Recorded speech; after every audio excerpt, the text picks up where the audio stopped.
Assalamualaikum. Hari ini kita belajar tematik kelas 2, tema 1, hidup rukun. Subtema 3, hidup rukun di sekolah. Pembelajaran 1, bahasa Indonesia.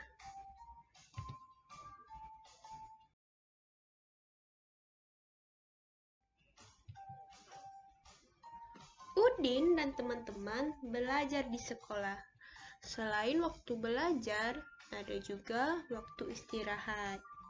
Waktu istirahat dapat digunakan untuk berbagai hal. Ada yang bermain, berbincang, atau saling bercanda dengan teman. Udin dan Beni beristirahat di bawah pohon rindang. Mereka menikmati bekal makanan dari rumah bersama-sama. Apa yang kamu lakukan pada waktu istirahat di sekolah? Nah, kira-kira adik-adik ngapain kalau waktu istirahat di sekolah?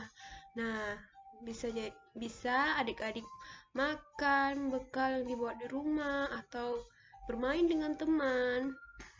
Apakah kamu bermain dengan temanmu? Ya, tentu adik-adik bermain dengan temannya waktu istirahat. Bagaimana sikapmu ketika bermain dengan temanmu?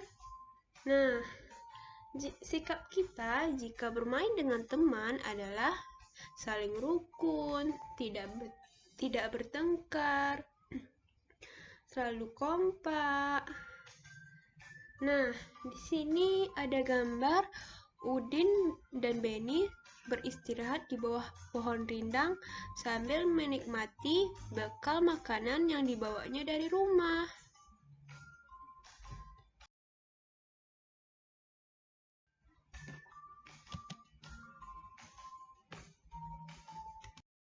Makanan yang dibawa Udin disiapkan oleh ibu. Ibu menyuruh Udin untuk berbagi dengan teman di sekolah. Nah, di sini ada percakapan Ibu Udin dengan Udin. Nah, mari kita baca sama-sama. Di sini Ibu Udin berkata, "Bagilah bekalmu dengan teman-teman ya, Din," kata Ibu Udin. "Baik, Bu. Mengapa kita sebaiknya berbagi dengan teman, Bu?" tanya Udin. "Berbagi menunjukkan sikap rukun. Bawalah tempat bekalmu kembali ya," jawab Ibu Udin.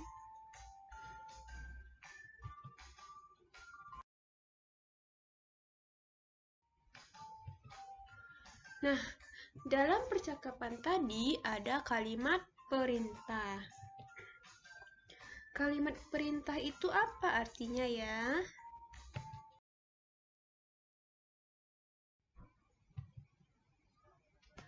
Kalimat perintah adalah kalimat yang digunakan untuk memerintah orang lain melakukan sesuatu untuk kita.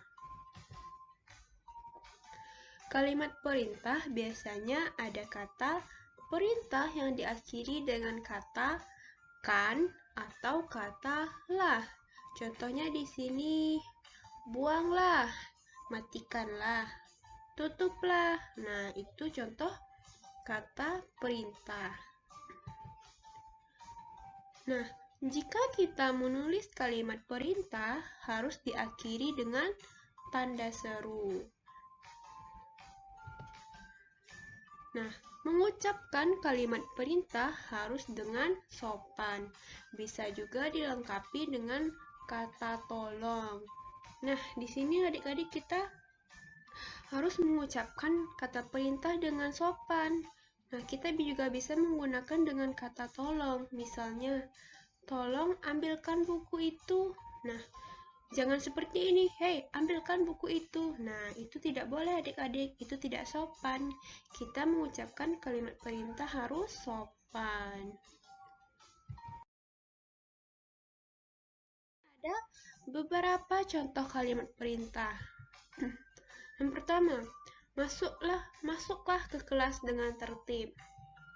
Yang kedua, tolong tutup pintu itu, Kania. Yang ketiga, bacalah buku itu. Yang keempat, tolong ambilkan pena itu. Yang kelima, tolong matikan televisi itu, Didi. Yang keenam, jagalah kebersihan. Dan yang ketujuh, tolong bawakan makanan itu. Dan yang kedelapan, makanlah roti itu. Bacalah kalimat perintah di bawah ini. Lengkapilah kalimat berikut menjadi kalimat perintah. Nah, di sini kakak ada 5 pertanyaan yang adik-adik yang harus dilengkapi. Nah, pertanyaan yang pertama ada titik-titik ke kelas setelah berbunyi. Nah, kira-kira jawabannya apa adik-adik? Ya, masuklah. Masuklah ke kelas setelah berbunyi. Lalu yang kedua, titik-titik kebersihan kelas. Kira-kira apa jawabannya adik-adik? Ya, jagalah kebersihan kelas. Lalu yang ketiga, titik-titik pintu setelah masuk ke dalam ruangan. Ya, tutuplah pintu setelah masuk ke dalam ruangan.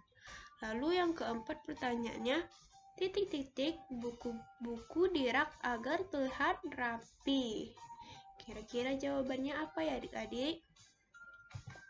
Ya, tatalah buku-buku di rak agar terlihat rapi. Dan pertanyaan yang terakhir ada titik-titik sampah pada tempatnya. Ya, buanglah sampah pada tempatnya.